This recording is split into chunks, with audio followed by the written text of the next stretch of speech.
세상의 평범이라는 것이 도대체 어떤 삶일까요? 유별나지 않고 무던하게 잘 살 수 있을 것이라 생각했던 제 결혼은 완전히 다른 방향으로 흘러갔습니다. 우리 시댁 식구들이 정말 이상한 사람들이라는 것을 아니 이상한 집안이라는 걸 제가 미처 몰랐거든요. 그걸 미리 알 수 있었다면 오히려 피했을지도 모르겠는데 세상에, 그러면 고부 갈등으로 이혼하는 부부가 없게 되겠죠? 저는 그냥 결혼을 한 후에 순탄하게 남들이 사는 것처럼 평범하게 살게 될 거라 생각했어요. 우리 남편은 저밖에 모르는 사람이었고 연애 때도 제가 구두를 신어서 발가락이 아프다고 하면 근처 편의점에 가서 슬리퍼라도 사오는 섬해 보인 남자였어요. 그런데 이런 남편의 가족들이 그렇게 이상한 사람들일 거라고 생각한 적은 없었지요. 생각하지 못했어요. 우리 시어머니 정말 대단한 아들 부심이 너무나 대단한 사람이었던 셈이죠. 그러니까 아들이 엄청 잘 낳는데도 했느냐. 그건 절대 아니에요. 제 남편이고 너무나 사랑하는 사람이신데도 객관적으로 보든 주관적으로 보든 그냥 평범하게 회사 다니면서 남들이 받는 만큼의 월급을 가지고 살았거든요. 명문대를 졸업했다거나 대기업에 다니는 것도 전혀 아니었어요. 제 상여금이 나오는 달에는 남편보다 월급이 더 많았던 적도 있었기에 그냥 평범한 직장인인데요. 우리 시어머니는 남편이 아들이라는 이유로, 자신이 아들을 낳았다는 이유로 엄청나게 어깨에 힘을 주면서 잘못될 건강연구소 같은 집안이 망한다고 하고 있네요. 아들을 낳아야 무조건 우리 아들이 독자 아니냐고 얘기하고 있어요. 이 모든 것은 조상님의 덕을 받아 대를 이어가게 된다는 것이라고 합니다. 조상님의 은혜가 없으면 말이죠.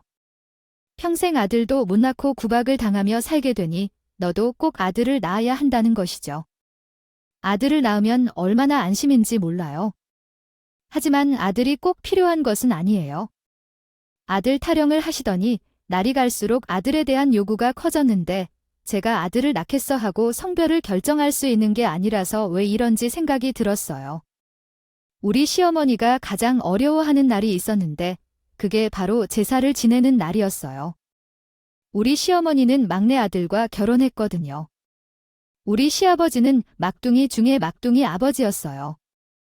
시할머니께서는 딸만으로 많은 자손을 낳았고 그 중에서도 막내를 특별히 키우셨다고요. 아버지가 고모님의 남편이었는데 고모님은 제 모친처럼 우리의 상식을 갖고 계셨다는 말이었지만 본질적으로는 모든 가사를 혼자 해오신 시어머니였어요. 유일한 며느리인 저에 대한 이유만으로도 부모님은 매우 까다로운 대우를 받지 않았나요? 우리는 왜냐하면 여성은 시집가면 시댁 가문의 존엄을 존중해야 한다는 것을 알기 때문이에요. 우리도 집에서 성차를 준비하고 이사를 왔는데 저희 부모님 집에서도 일을 도와야 했으면 하는 생각이 들었다. 출가한 외인 타령을 하면서 완전히 무시하는 듯 했어요. 그럴지언정 고모부들도 우리의 시어머니에게 도움이 되었는데 시어머니의 유일한 자식이고 유일한 아들이었기 때문에 남편과 결혼한 이후로는 시어머니가 한 모든 역할들이 저에게 대물려져 제 책임이 되었어요. 우리 시어머니는 제 것이었습니다. 천명절날 누구보다도 기쁜 모습으로 저를 맞아주신 것에 감사함을 느끼며 도망쳐야 할 때도 있었는데 제게는 꿈에도 생각지 못했죠. 제가 시어머니를 가장 반가워하는 줄 알았었어요. 천명절이고 친척들에게 인사도 드려야 했기 때문에 곱게 한복을 입고 갔다가 아주 명절 지옥을 맛보게 되었습니다. 하루 종일 주방에서 전을 부치느라 몸에 기름 냄새가 배어 있었고 전을 바라보기만 해도 토악질이 나올 지경이었습니다. 그런데 전이 잘 결과된 것은 물론이고 이번에는 간이 진짜 딱 맞게 잘 됐네요. 역시 젊은 사람이 전을 부친다 보니 모양도 이쁘고 말이죠.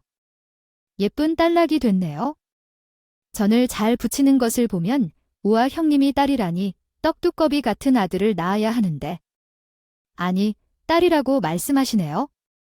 제가 부정타게 하지 마세요. 그런 말은 삼가주세요.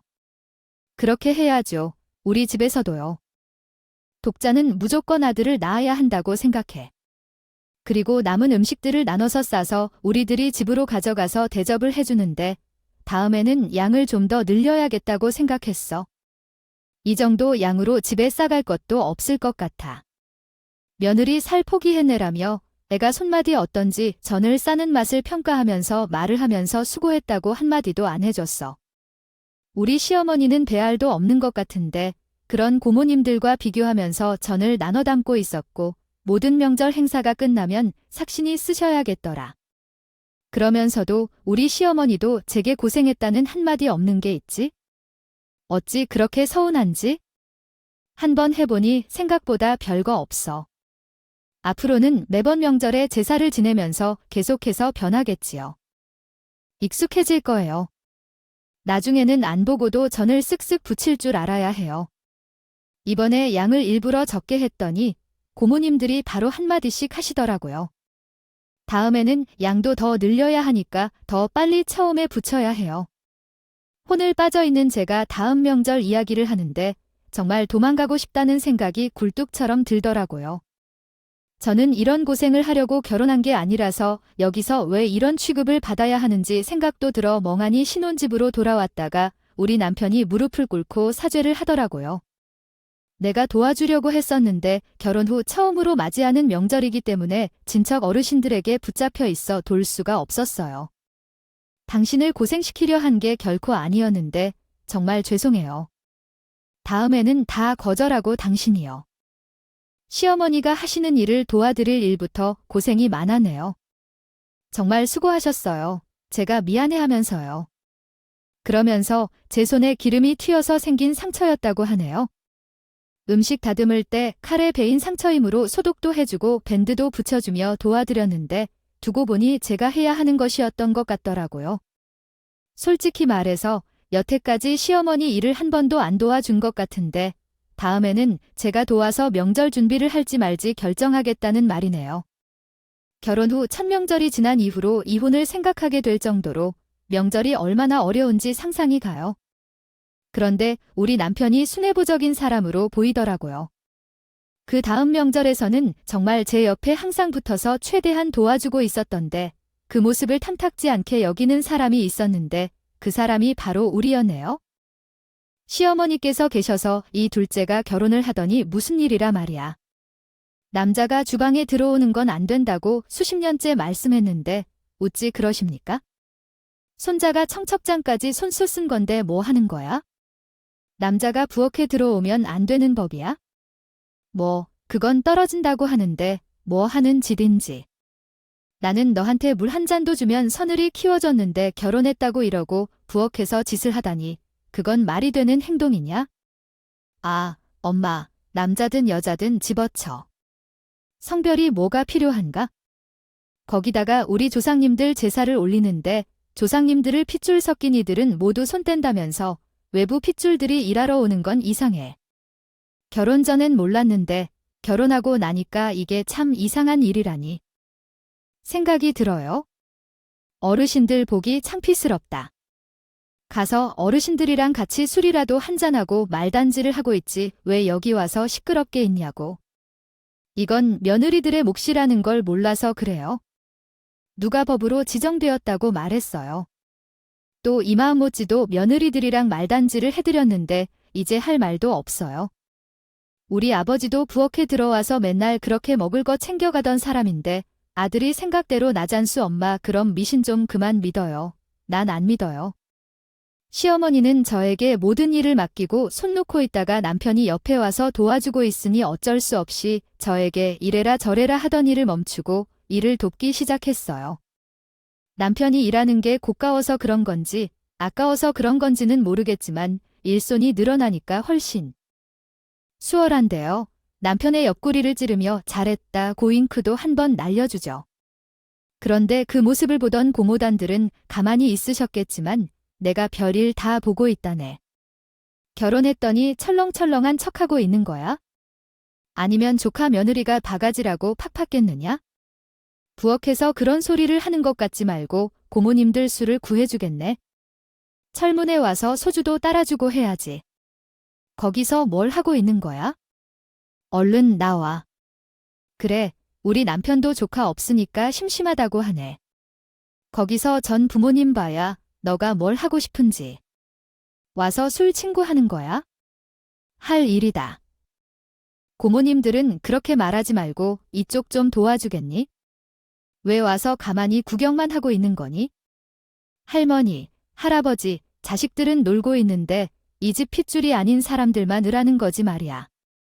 어머머, 아이고, 지 말러 하니까. 별 말을 다 하네. 우리는 추가 외인이야. 아, 추가 외인. 각자 시댁에서 신명나게 일하고 내 친정에 와서 쉬면서 대접 좀 받겠다는데 왜 그래? 주가 외인이면 명절에 이제 오지 마세요. 명절에 꼬박꼬박 찾아오고 평소에도 괜히 찾아와서 우리 엄마한테 이것저것 시키면서 음식 해놔라 하는 거 모를 줄 알아요. 아이, 진짜 사람들이 왜 그래? 자기들 편할 때만 추가해이고 손 하나 까다 하고. 그 말에 고모님들 당황을 한 건지 아무 말 못하시더라고요. 분위기가 점점 싸하게 흘러가니까 보다 못한 시아버지가 나서서 큰 소리를 지셨죠. 얘야, 너는 고모들, 그게 무슨 말버릇이야? 남자가 말이다. 집안일에 참견하기 시작하면 집안 기둥에 금이 가는 거야? 보고도 못 본 척하면서 지낼 때도 있어야지. 아, 결혼 전에는 몰랐는데 결혼하고 나니까? 보이더라니 엄마가 얼마나 많이 고생했는지. 아버지는 그 모습을 평생 보면서도 느낀 게 없어요. 아버지도 참 그렇더라고요. 엄마가 매번 혼자 이렇게 고생할 때 옆에서 좀 돕기도 하지? 결혼 전에는 절이 없었는데 우리 마누라가 고생하는 거 싫으니 저는 도와드리겠습니다. 그 말에 갑자기 우리 시어머니가 서운해하게도 그시군요. 눈물을 흘리시더라. 순간 정적이 흘러내리고 다들 어떻게 해야 할지 몰랐어요. 시어머니의 흐느낌이 커지자 고모님들이 아니라 분위기가 왜 이래 하는 말을 하면서 괜히 딴청을 부리시고 시아버지도 아무런 말씀을 못하고 헛기침만 하셨어요. 그렇게 대충대충 일을 하고 끝을 냈지만 그 다음에 제사를 드리고 뭐가 달라졌을까요? 전혀 아무것도 달라진 게 없죠. 여전히 부모님들은 내가 좀 싸줘라 갈비찜은요. 넉넉하게 하면서도 은근슬쩍 챙겨간 음식을 살펴보고 있었고 시어머니와 나만 적극적으로 이야기를 나누었어요.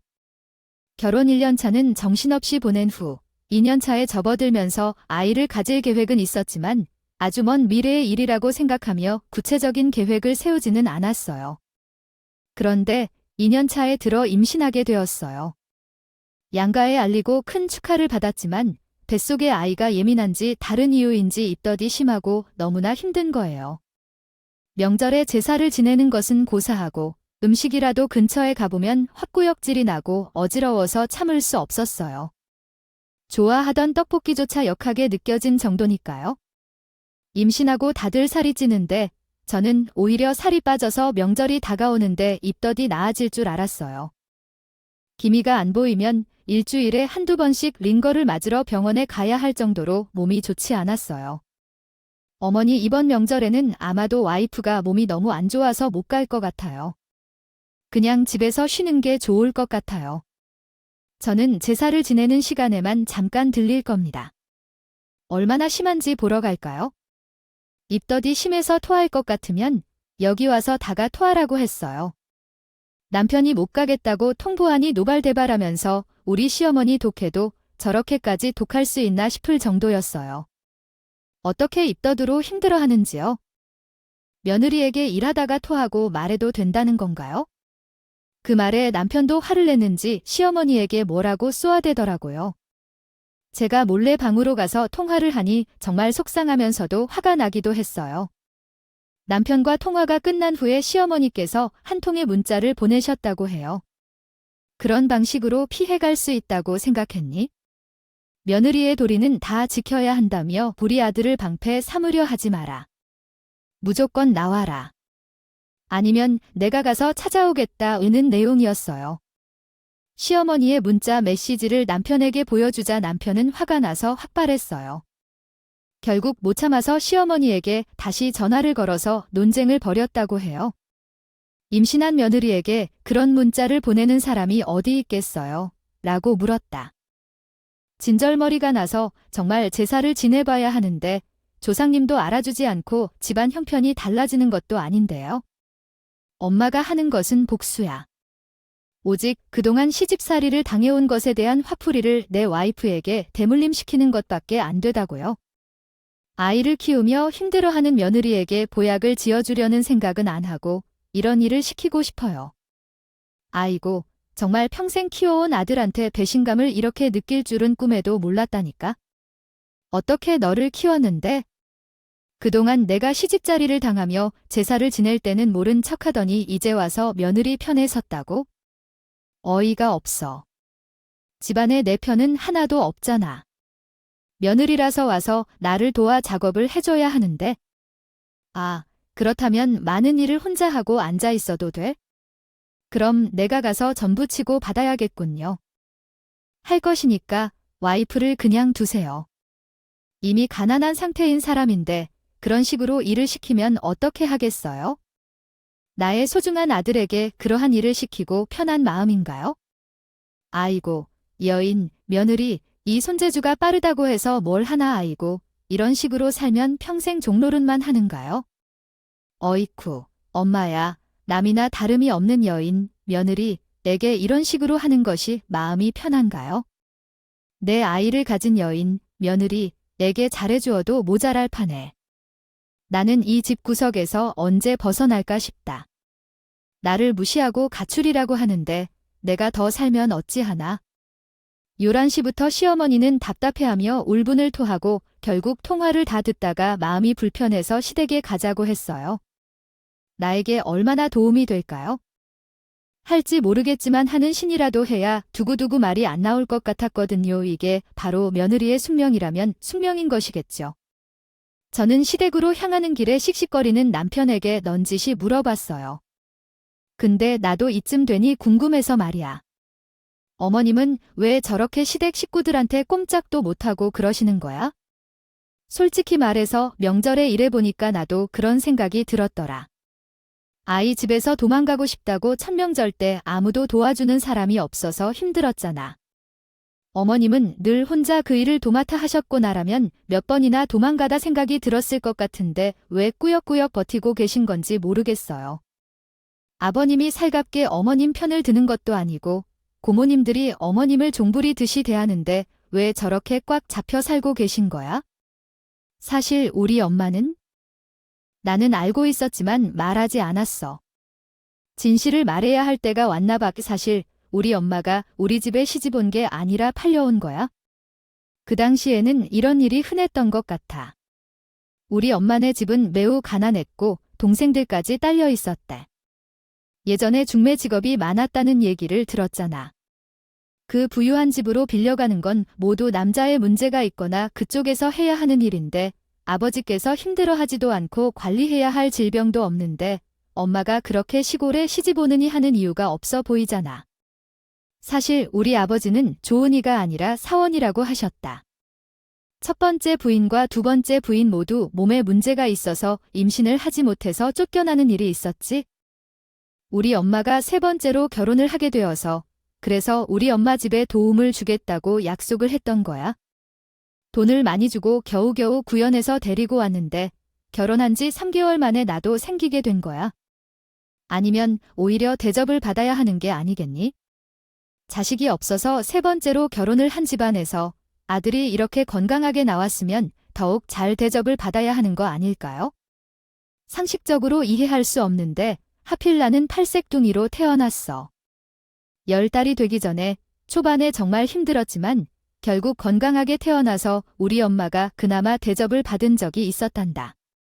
집안에서는 아들을 엄청나게 기다리고 있었기에 그런데 이렇게 아들이 건강하게 나와서 기쁨이 크지만 문제는 그 이후야. 우리 엄마의 친정, 즉 외할아버지 댁에서 자랐기 때문에 돈을 요구하며 엄청난 압박을 했다고 합니다. 그러나 어제야 시어머니가 왜 굴하지 않고 종노릇을 자처하는지 이해가 됐습니다. 즉, 시어머니의 친정이 감사해주는 줄 모르는 버릇 없는 집이었기 때문이죠. 그래서 시어머니를 점점 구박하기 시작했고 시어머니의 위치가 좁아지게 된 원인이었습니다. 시어머니의 친정에서는 돈이 필요하다고 시어머니를 압박하고 시어머니의 집에서는 아들을 낳아주어 베풀어 주었지만 너무 과도하게 욕심을 부렸기 때문에 시어머니에게 화풀이를 하게 되었습니다. 결국 시어머니는 집안에서 종이나 다름없는 존재로 전락했고 측은해서 서로서로 시어머니의 주변에서 난리를 쳐 시달려왔습니다. 시달려 이렇게 말이에요. 어쩌다 보니 고모님들이 뭔가를 말하더라고요. 한마디도 못하더라고요. 이런 시어머니가 불쌍하면서도 화풀이를 하려는 모습에 좀 진절머리가 나긴 했어요. 우리 남편이 한숨을 쉬면서 이야기를 하는데 이야기를 듣고 나니 솔직히 좀 경악스러운 마음이 들었어요.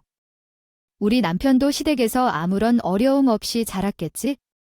속으로만 생각해봐도 말이 될 것 같았고요.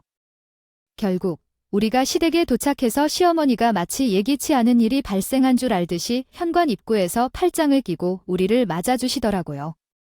그 모습은 마치 저승사자와 다름없는 듯했어요. 그러다가 오늘 정말 죽었구나 싶더라고요. 이렇게 생각을 하다 보니 내가 거기에서 사다를 찾아온다는 것을 깨달았어요. 지금도 늦었으니까 할 일이 많아서 빨리 해야 해요.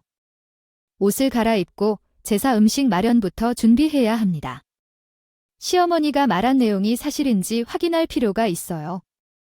정말 인정사정 없는 일을 시키더라고 해요. 입덧을 하면서 전을 부치는데 진짜 기절 직전까지 갔어요. 저도 참 미련하게 못하겠다고 말도 못하고 눈치를 살피면서 꾸역꾸역 일을 했어요. 결국에 남편이 화를 내면서 제가 말렸어요. 입술까지 시퍼렇게 질리고 벌써 입냄새 때문에 화장실 4번을 갔는데 일하라고 싶어요. 분에 한 번씩 토하러 갈 뻔했어요. 어지러워서 그러니까. 이러고 있으면 뱃속에 있는 아기도 위험할 텐데 어떻게 할까요? 안 되겠어. 자기 일 그만해야 해. 제가 어지러워서 정신을 못 차리니까 시어머니도 일하라는 말을 대충 넘기고 결국 그냥 쉬라고 했어요. 시어머니가 정말로 쉬었으면 좋겠네요. 말이 아니라는 건 눈치를 찾는 것이죠. 제사가 끝나고 시어머니가 애만 나와봐라 일을 갈고 있다는 것을 알아차렸어요. 아휴, 내가 그래서 이 나이에서의 임신이라도 해야 하나 아니, 임신이 윽설 때 바른 것인가, 유난을 던지는 것이 좋은가. 아주 그냥 아이만 출산하고 나면 입 덮을 수는 없겠죠. 아니 시어머니가 저한테 억하심정이 있는 것도 아니지만 왜 저를 할 텐지 생각했을 정도였다니까요. 뭐 어쩌겠어요. 본인이 당한 시집살이에 대한 복수를 하고 싶다는데 그 대상이 저라는 게 억울할 뿐이었죠. 하지만 저도 그냥 웃으면서 그래요. 그대로 하세요 하고 넘어갈 수만은 없었기 때문에 언젠가는 제대로 통수를 치겠다고 이를 갈고 있었어요. 원래 여자가 한을 품으면 월에도 눈이 내린다는 말이 있잖아요. 저도요. 시어머니께 본때를 보여줄 수 있는 날이 올 것이라 생각하며 그날만을 기다렸어요. 그렇게 저는 10달을 품어서 아이를 낳았고 떡하니 아들을 낳은 덕분에 시아버지께 과한 칭찬을 듣게 되었어요. 우리 며느리가 말이야 아주 대단해. 어떻게 대를 이을 아들을 한 방에 낳을 수가 있냐 며느리야. 잘했어. 뭐 가지고 싶은 게 없어? 요즘은 조리원에서 마사지도 하고 사모들을 위한 프로그램도 있다고 하던데. 내가 그거 결제해 줄게. 우리 집안 대를이니까 그 정도는 당연히 내가 해줘야지 아유. 물론 아들을 낳은 건 잘한 일이지만 당연히 이 집안 독자의 며느리가 되었으니 아들을 낳아야 하는 것은 이 집안의 대를 잇는 숙제와 같은 일인데 뭘 그렇게 유난을 떨어요. 애 낳느라 고생했다. 결과적으로 미역국이나 함께 한 날이 다가온다니 너무 기뻐. 잘 먹으면 몸이 조리되는 법이에요? 조리란 별거 없어요? 따뜻한 방에서 이불 덮고 푹 자면 일주일이면 몸이 풀리죠. 어머니는 얼마 전 이야기를 하고 계시고요. 요즘에는 조리원 프로그램이 정말 좋다고 많이 들었어요. 미리 예약을 해야 해서 저희도 예약해놨어요. 아버지께서 비용을 부담해 주신다면 감사하게 생각할게요. 그래도 조리원에 가야만 푹 쉬는 게 가능하다고 하던데. 아이고, 예전에는 아이를 낳고 집안일을 하면서 지냈었지만 요즘 아이들은 뭔가 뼈 구조가 다르다고 하더라고요. 우리 모두 같은 몸으로 태어나서 살아가는 건데 누구는 집안이라고 하고 누구는 조리원인지 모르겠더라고요. 온전히 쉬어야 한다고 하더라고요. 시어머니는 손자를 보며 은근히 좋아하는 것 같았지만 제게는 입새를 죽이면서 비아냥거리는 것도 멈추지 않았어요. 곱게 칭찬 좀 해주시면 어디 가요? 어느 시대에 아이를 낳던 어떤 일부분에서도 아이를 낳는 것이 얼마나 수고스럽고 대단한 것인지 변함이 없는 것이겠죠. 시어머니도 확실히 남편을 낳고 제 마음을 모른다는 것이 서운했을 텐데 제가 3월에 아이를 낳았기 때문에 추석까지 시간이 좀 있었어요. 그래서 명절 같은 것에는 신경도 쓰지 않고 육아에만 집중했습니다. 우리 남편은 정말 아들을 이렇게까지 바라게 할 정도로 마약인 것 같았어요. 퇴근 후에는 화장실에 바로 가서 머리부터 발끝까지 씻었다가 나오면서 우리 아이를 안아볼 준비를 해야만 자러 가는데 하염없이 얼굴을 들여다보곤 그랬어요. 우리 남편과 똑같이 생겼다 보니 더 애착이 가는 것도 이해할 수 있는 일이었습니다. 우리 친정 부모님도 말하길 제와 닮은 구석이 거의 없다고 할 정도로 남편과 많이 닮았거든요. 그런데 정말 의외로 우리 시어머니는 있어요. 결혼한 이후 시어머니가 지갑을 열어 보여준 적이 한 번도 없었다고 해요. 우리 시어머니는 짠순이가 있기도 하고 저한테는 돈을 써주기를 거의 거부했거든요. 아마 제가 별로 안 좋게 받아들여서 그렇게 행동했을지도 모르겠지만 시어머니를 조금 치사하다 생각한 적도 있었죠.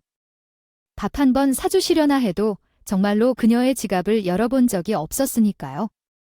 그런데도 우리 아들에게는 정말로 세심하게 신경을 쓰며 먹는 간식까지 사주길 즐겨요. 사람이 이렇게 변할 수 있다는 게 정말 놀랍네요. 어머님은 오늘도 우리 아이에게 장난감까지 사오셨다고 하셨는데 정말 너무 감사해요. 그리고 이전에 주신 쪽쪽이도 잘 받아요. 글을 쓰고 있는데 왜 그렇게 매번 필요한 물건을 딱딱 사다 주셨죠? 제가 초보 마음이어서 그런지 배워야 할 것이 너무 많아요. 그래도 가운데 내리 사랑이라고 하죠. 우리 아들이 현재 예쁘시죠? 당신이 뭘 알았냐고 하지만 한번 키워본 내가 더 잘 알겠지요. 우리 아들이 말이에요. 나는 정말 사랑했던 사람을 많이 닮았거든. 그 얼굴이 커가면서 가물가물해지는 기억으로 사라졌는데 우리 손주를 보니 그 기억이 딱 나타나네요. 손주가 훨씬 더 많이 닮은 것 같고. 네, 그렇죠. 제 부모님도 남편을 정말 많이 닮았다고 그러시더군요.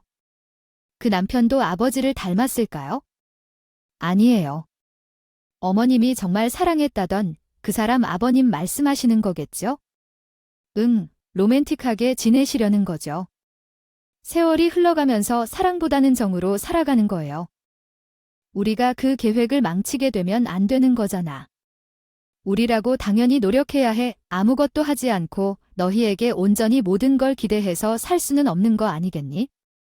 사실 내가 하나의 계획을 가지고 있어. 그런데 사람들이 정말 내가 그 얘기를 꺼내지 말아 달라고 했어. 당신도 무슨 젊은 사람도 아니고 나이에 그런 사업을 할 거라고 난리를 치는 거야? 정말 어이가 없어서 당신이 컴퓨터에 대해 얼마나 알고 있는지 아유. 그러다가 망할 거예요. 내가 돈을 이상하게 쓰지 말라고 몇 번을 말했어. 아유, 왜 그런 소리를 하는 거야? 요즘 완전히 노닥이라고 해서 PC방 자리는 대박이라고 했다고. 게임을 하는 사람들도 많지만 고인이 뭐니 하면서 PC방에서 돈을 많이 번다고 하는 얘기를 들었어. 후회하지 말아야겠어, 이런 일을. 해당 내용을 바르게 수정하면 다음과 같습니다.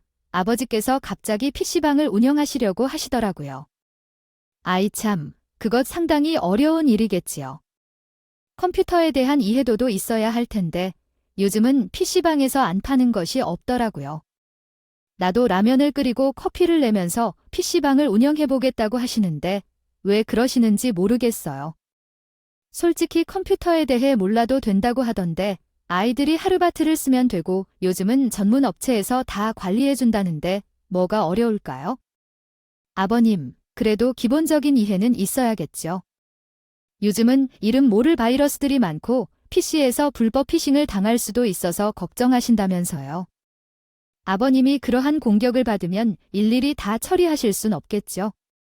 컴퓨터가 다 망가질지도 몰라요. 아이씨. 그러면 우리 아들이 도와줄 거야, 설마. 아버지 사업장인데 모르는 척 할 거야. 서울대 컴퓨터공학과 나와서 그런 거 하나 못하면 되겠지. 명색의 직장이니까? 아이 계열 쪽인데 나는 걱정이 없어. 시아버지도 은근히 막무가내 나오면서 말을 하시더라고요. 정작 남편이랑 협의도 안 된 건데 말이죠. 아무튼 시아버지는 남편 하나 믿고 PC방을 차리겠다고 했고, 시어머니는 저러다가 마해봐야 정신이 차릴 거라며 속으론 더 하셨어요. 그렇게 시아버지는 PC 사업을 준비하시고, 우리와 남편은 직장을 하면서 시간을 보내다 보니까 연말이다가 다가왔어요. 시어머니가 돌아온 뒤 1년 동안은 시어머니와 투닥거리면서 지냈지만 시간이 지나니까 나쁘지 않았어요. 어떻게 사람이 매번 마주칠 때마다 싸울 수 있겠어요? 이러니 너희 대학 동창이 이 정도면 서로 다니는 친구들인가 연말에 모두 일을 마치고 만나는 것 같아 연말이 되면 모임을 하는 경우가 많겠죠. 이번에도 동창회가 있대서 연락이 왔어요. 다음 주 주말에 모인대요. 아, 여보, 그때 시간이 괜찮아. 결혼한 사람들은 배우자를 동반해서 모인다고 해서 이번에 같이 가자고요. 그동안 연말이 되어도 가족을 돌보느라 바빠서 모임에 같이 참석한 적이 없죠. 이번에는 꼭 같이 가야겠어요. 친구들에게도 당신을 소개해주고 싶고. 서울대 모임의 연말에는 회사 업무가 조금 바쁘긴 한데 시간을 내볼게요. 다음 주 주말이라고 했었지만 야근을 해서 빼달라고 해야 할 것 같아요. 배우자를 동반해야 하는 모임인데 남편만 보낼 수는 없겠죠. 나도 당신 친구들 중에 아는 사람이 몇 명 없어서 인사도 남겨둬야겠고요. 당신이 학창 어떻게 시절을 보냈는지 궁금하고 그렇게 대화를 하던 중에 시어머니가 갑자기 숟가락을 탁 내려놓은 거예요. 순간 큰 소리가 났기 때문에 저도 남편도 대화를 멈추고 시어머니를 쳐다봤어요. 시아버지도 그 사람을 왜 이러나 하는 얼굴로 보고 있었고요. 너는 생각이 있니 없니? 지금 어딜 따라간다고 서울대 통창에 따라가겠다고 내가 내주지 그 자리에 왜 껴안이 부부 동반이라고 하면서 같이 가자고 하니까 가겠다는 거죠. 제가 뭐 이 사람이랑 말 못할 관계도 아닌데 제가 가는 게 어때요? 너 지금 우리 아들 망신시키려고 작정을 했니? 고절 주제 어딜 가겠다는 거야? 금 서대 동창회 가서 내가 뭘 할 건데? 그 수준의 높은 애들이랑 무슨 대화를 하겠다고? 어머님, 저희랑도 대화 잘 통해요. 저도 서울대에 입학을 한 사람이라고요. 그리고 사람들 사는 이야기가 모두 똑같지는 못해도 다르겠다고 수준이 높고 낮고 나뉘어져요. 다들 직장인의 돈을 벌어낸 이들이니 노노한데 방만하면 뭐하니 패배자로 여겨질지도 몰라요. 졸업도 못한 사람이 말하는 거를 처음에 받아들이지 마요. 밖에서는 당연히 다르겠죠. 일상적인 대화를 나누는 거랑은 다를 텐데 서울대에서 나온 사람들이니 다들 자신감이 확실하고 동창이 아니더라도 컴퓨터 하나는 잘 다루는 사람들끼리 아이 관련 이야기를 나눌 텐데요. 내가 거기에 어디에 속하고 싶은 건데? 내가 무슨 할 말이 있는지 봐야겠죠. 제가 거기 가서 어떤 대화를 나눌지 어떻게 할 건지, 그러면 어머니는 말로 저를 너무 무시하는 경향이 있어요. 저도 나름대로 사회생활 잘하고 있고 컴퓨터에 대해서도 잘 안다고요. 잡으실 수 있다고 하지만 어머님은 계속해서 중심이 되어야 한다고 말씀하십니다. 요즘 가족 간에 큰 문제가 없어서 내가 잘 지내고 있다고 생각했는데 속으로는 여전히 제게 대해 무시하는 행동을 취하셨던 것 같습니다. 맞아요, 엄마. 제발 그만 좀 해주세요. 나도 제 와이프와 함께 자랑스러워하고 싶은데 왜 그러세요? 그리고 내 동창 중에 민준이가 있어요. 민준이가 언제나 달리기로 유명했어요. 와이프를 한번 보고 싶다고 말했더라고요. 그래서 이번에 꼭 같이 가볼 생각이에요. 나랑 같이 가자고 했는데 왜 그러세요? 민준이. 아니요. 민준이랑은 의사나 친구 정도입니다. 네, 그 사람이 내 학창 시절에 괴롭히던 친구예요. 왜 그런지 모르겠어요. 왜 민준이는 우리 며느리를 보고 싶어 하는지 이해가 안 가네요. 그 와이프와 비교하자면 못지않을 터이니까 그것만으로도 나를 괴롭히고 싶어서 그런 거 아닐까요? 아유, 결코 그런 의도는 없습니다. 반대 말고 죽는다고 생각하지 마세요. 의사와 결혼한 와이프는 어떻게 생각해요? 고등학교를 졸업했으면 어땠겠어요? 어머님이 이렇게 말씀하시니까 부끄러워서 더 초라해지는 것 같아요. 아, 서울대에 당당하게 입학했었는데 졸업을 못했어요. 적어도 다른 사람이면 모를 것 같지만 어머님이 저한테 그렇게 말씀하시면 안 되는 거 아닌가요? 어머님이 저한테 고졸이라고 무시하시면 안 된다고요? 아, 이런 거로 끝까지 고함 주제의 자리에 서겠다고 바쁘게 주장하는 거야? 내가 미친 거 아닌가? 내 아들한테 수치를 주려는 거야? 얘야, 당장 가지 않을 거면 말해. 내가 내 얼굴에 상처를 줄 수 있어도 말할 테니까. 그러면서 시어머니가 제 머리카락을 갑자기 잡아당기지는 않겠죠? 저는 너무 갑작스럽게 일어난 일에 이러지도 못하고 저러지도 못하고 시어머니에게 이야기를 해야겠어요. 머리카락을 잡힌 채로 버렸죠.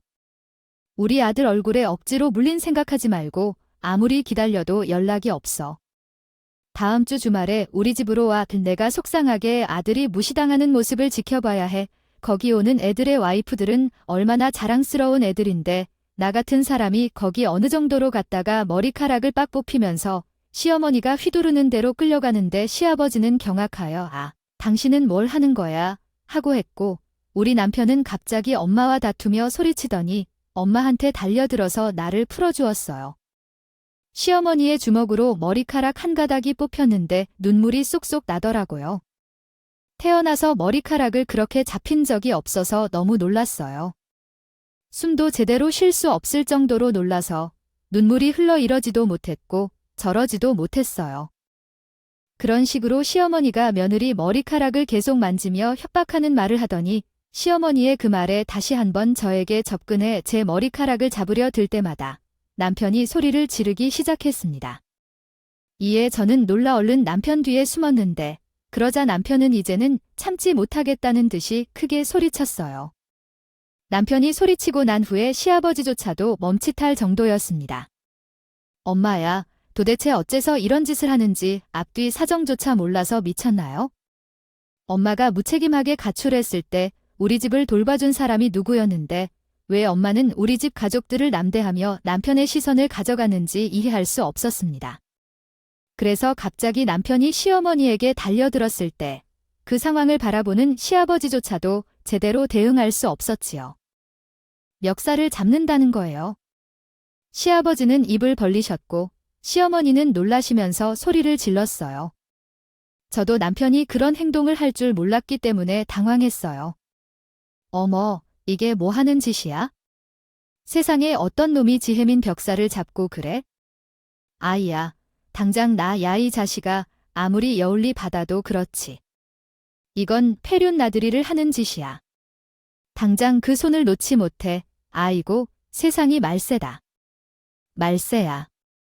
당신도 그러니까 왜 자꾸 고졸이 급인이에서 사람 심기를 거스르고 그래? 당신도 사과해야 돼, 아이. 집안이 이렇게 개판이 되는 게 맞아. 다들 진정해라.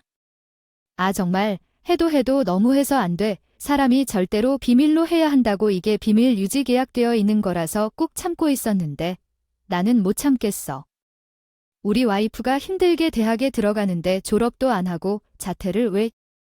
놀라서 어이없어 하며 바닥에 주저앉은 채 시아버지와 고모들이 무슨 이야기를 하는지 얼굴로 남편을 쳐다봤어요. 바닥에 주저앉은 시어머니는 손까지 덜덜 떨면서 남편에게 삿대질했죠. 아니, 아니라고. 내가 그걸 어떻게 절대로 들킬 일 없을 줄 알았는데 내가 그 사실을 어떻게 알고 있는 거야.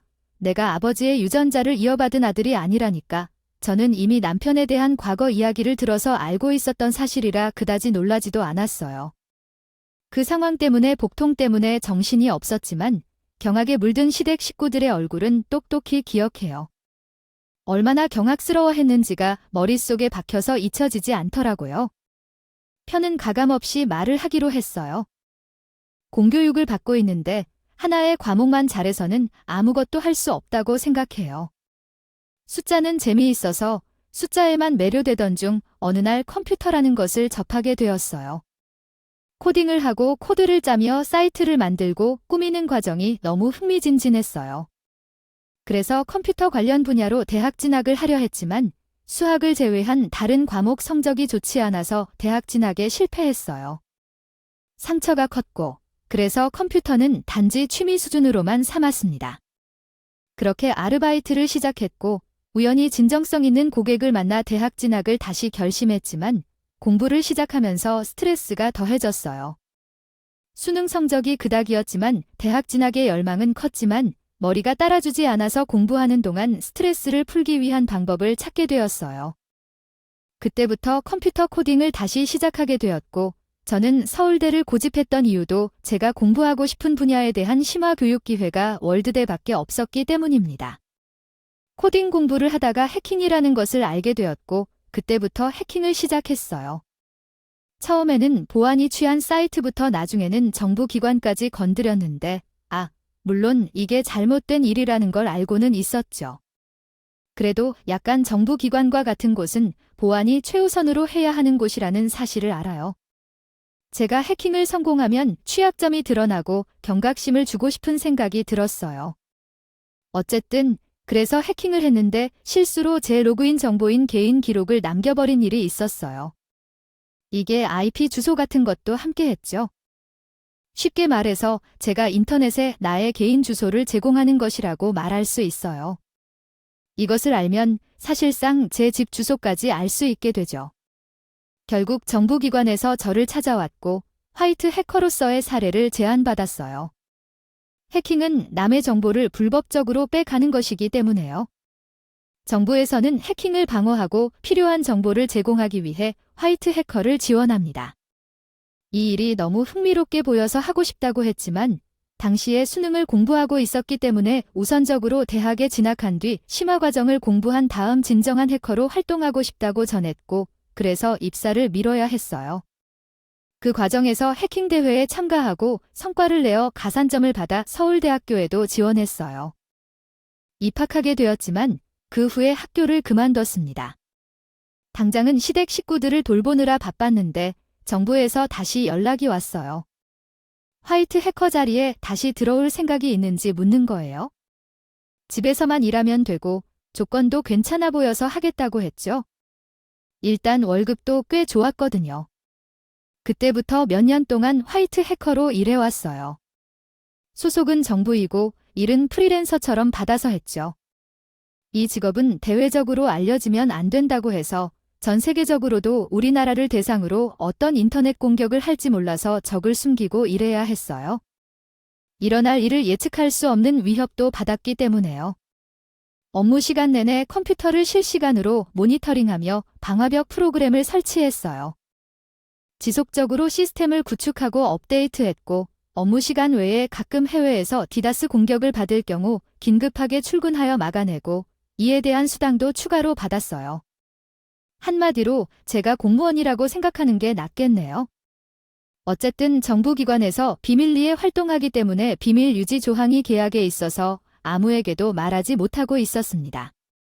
우리 부모님과 남편만 알고 있었어요.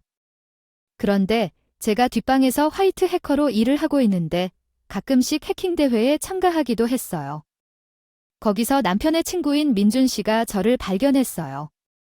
얘야, 그게 사실이야. 해킹 대회에서 혜성처럼 나타나서 대상만 받고 나가는 그 유명한 해커가네. 와이프라는 게 사실이냐고. 나 진짜 너무너무 두려워. 그분한테 해킹하는 법 좀 배우고 싶어. 진짜 딱 한 번만 만나게 해주실 수 있나요?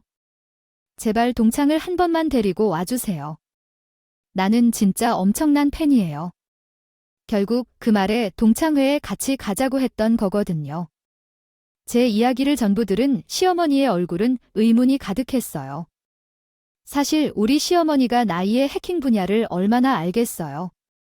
차라리 보이스 피싱을 더 잘 알겠죠? 화이트 해커가 뭔지 정확하게 이해를 못한 시어머니는 그게 뭔데 하는 얼굴이었어요. 아니 그래요. 가지고 지금 대기업에 다니고 있는 우리 아들보다 며느리가 더 대단하다는 이런 소리냐? 늙은이라고 무시하는 거야? 나를 속이는 거지? 돈을 잘 벌면 얼마나 잘 번다고, 이 사람아. 모르면 좀 가만히 있어요. 나도 PC방을 운영하면서 해킹이 뭔지 공부 좀 했다. 아니냐. 그렇게 대단한 직업을 가진 건 우리 며느리잖아요. 아, 우리 아들보다 훨씬 더 컴퓨터를 잘 알고 똑똑하다는 소리야. 아야 아유, 내가 앞으로 걱정이 하나도 없네. 우리 며느리가 완전 해킹건이지 아니냐? 아니, 우리 아들이 서울대에 나왔는데 얘보다 더 똑똑한 거라고 그게 말이나 되는 소리야. 아니, 그런 재주가 있었단 말이냐? 너한테 엄마는 모르면 좀 가만히 있어? 나는 고작 해봐야 민간기업에서 일을 하는 수준이지만 우리 와이프는 고졸리에도 불구하고 정부에서 스카우트에 간 거라고, 실력이 너무나도 좋아서 굳이 나처럼 대학을 안 나와도 됐던 거라고. 시간 낭비였다. 그 나는 꿈도 못 꾸는 그곳에 우리 와이프는 스카우트 받아서 간 거라니까. 남편인 제가 얼마나 대단한 사람인지 시어머니의 눈높이에 맞춰서 다시 한번 설명을 하니까 시어머니가 기겁을 하고요. 뒷과거리도 낮아지더라고요. 엄마는 정부기관에서 일하는 대단한 공무원인데 와이프 묘사를 듣고 실망하셨어요. 그 여자를 어떻게 처리할지도 모르겠더라고요. 시어머니는 정부기관 공무원 소리만 들리면 떨고 계셨어요. 사실 그냥 공무원일 뿐인데 남편이 그런 얘기를 하니까 마치 국정원인 것처럼 대단하게 들린다고 생각을 했어요. 물론 진짜 대단한 업무를 수행하고 있는 건 맞지만 제가 무슨 생각만 하면 그 일에 대해 자세하게 들여다볼 수 있으니까요. 남편이 즉각 사과하라고 하자 시어머니가 놀라셨고 그에 대한 대답으로 대단한 일을 하는 줄 알았으면 미리 알려주지, 그런데 왜 사람을 이렇게 놀래게 하니 미안하다 아니요. 그럼 우리 며느리는 대한민국 국민들이 정보를 다 찾아낼 수 있는 능력 있는 사람이며 해외로부터의 공격을 막을 수 있는 능력도 갖춘 사람입니다. 바보같이 무시해온 점을 정말 미안해해요. 제가 어머님께 학벌이 중요하다고 말했는데 학력은 물론 중요하지만 현재 하는 일이 더 중요한 것이 아닐까요? 우리 아들이 저에게 충고를 했다면 그랬지 않았을 텐데요. 시어머니가 조심스럽게 이야기할 때 웃음이 나오는데 정말 어이없어요. 해킹이 무엇인지 잘 모르는 시어머니는 그냥 제가 대단한 사람이라고 생각하시는군요. 알아듣기 어려운 문장을 수정해 드리겠습니다. 나는 남편의 동창회에 참석해서 해킹 대회에서 우승한 사람으로 민준 씨가 너무 설레서 떠들었다. 바람에 화이트 해커가 있는 줄 착각했지만 코딩 소스부터 방화벽 프로그램을 실행하는 이야기로 재미있는 대화를 나누다가 돌아왔어요. 그 이후 우리 시어머니가 괜히 내 행동을 의심하더군요. 그것에 대해 고민할 때 시아버지가 PC방에 디도스 바이러스가 침입했다고 알려주셨어요. 그냥 컴퓨터를 망가뜨리거나 신중하게 처리했지요. 그런 공격은 전문가에게 맡기는 게 더 쉬운 일일 수 있다는 말이야. 시아버지는 박수를 보내며 환호를 했습니다. 우리 며느리가 회사를 구해줬겠지. 기분이 좋아서 사고 싶은 건 다 살 줄 알겠어. 말만 하라고. 내가 금만 먹고 큰돈 한 번 쓸 테니까. 말이야. 이렇게 인해 우리 시어머니는 더 이상 괴롭힐 수 없게 됐어요. 잔소리하려고 입만 열면 시아버지가 난리를 피우는 중이거든요. 이렇게 쉽게 해결될 잔소리였으면 아유. 그냥 진지해 말하는 건데 싶은 생각도 들고요. 앞으로는 시어머니가 저를 무시할 일이 없겠죠. 제발 그랬으면 좋겠네요. 누구에게도 말하지 못했던 이야기를 마치 임금님의 귀가 당나귀귀 하듯이 여러분들께 털어놓을 수 있어서 저는 즐거운 시간이었습니다. 여러분들의 시간도 즐거웠길 바라며 제 이야기를 들어주셔서 감사합니다. 부탁드립니다.